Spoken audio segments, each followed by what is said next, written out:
16th Inside Racing Event dito naganap sa World Trade Center. Kompleto dito, may test ride ng mga motor at syempre yung mga bagong labas. Ito yung mga motor na inaasahan natin ngayong 2024 ilalabas mga bossing. So asahan natin pag nilabas sa Inside Racing, kasunod niyan sa mga kasa na po. Kagaya ng pupuntahan natin ngayon dito sa Honda booth, ay nakita natin talaga namang napakagaganda ng mga bagong kulay ng Honda Click 125i.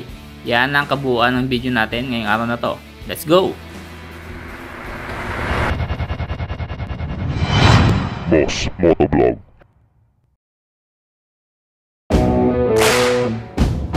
Pagpasok pa lang po dito sa Hall B, una mo agad makikita, ayan, Honda, napakalaki at halos lahat po ng mga motorsiklo modelo ng Honda andito na po. Wala lang dito yung mga big bike, pero ito yung kalimitan nakikita natin sa kasa, ayan, Winner X. Ito, pinakabago ng Winner X yan. Ito talaga yung pan-track mga bossing, wala nang headlight, tapos naka-mugs na yan. Siyempre naka-racing na yan mga bossing, pang-racing na yung kambyuhan yan. Wala na ring meter panel yan mga bossing, kumbaga modelo lang to ng pang-racing. Ayan, gawa ng ano yan, Project M. Ganda nito. Siyempre papakita ko sa inyo yung iba't ibang kulay ng Honda Click. Ito, kulay blue na may puti. Stellar blue metallic to mga bossing, ang ganda ng color combination niya.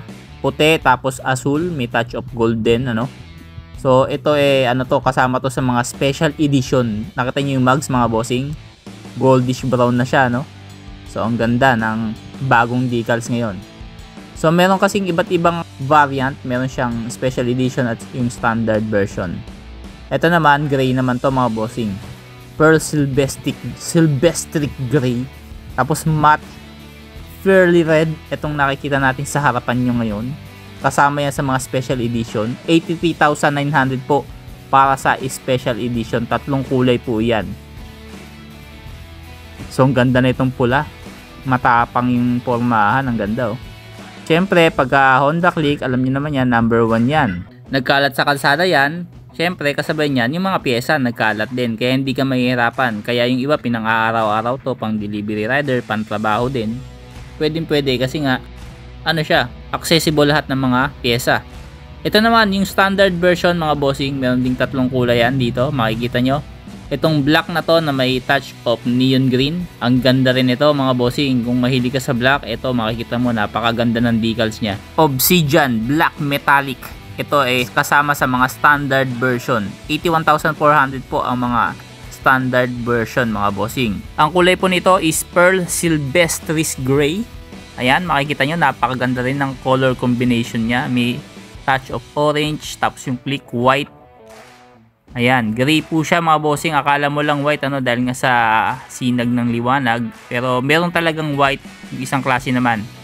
Pero halos ganito rin, gray white lang combination, pero doon lang nagkakaiba sa kulay. So syempre ikaw mamimili kung anong kombinasyon ng gusto mo. Ito naman yung pinaka decals niya, may touch of gold naman dito sa white. So ayan oh, kitang-kita mo talaga na puti po ito, hindi po siya gray mga bossing ha.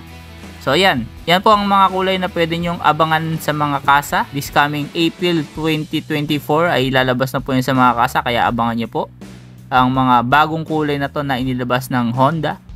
So inuulit ko po, para sa standard version o standard type, 81,400 po para sa mga kulay na yan.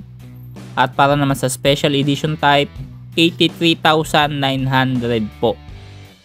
So ito ay lalabas sa market ngayong April 2024. At isunod naman natin yung 60th anniversary ng Kymco Dink. Tingnan natin kung ano meron sa motor na to. So kung napanood mo yung video na to ngayon, pwede ka pang pumunta bukas, Sunday.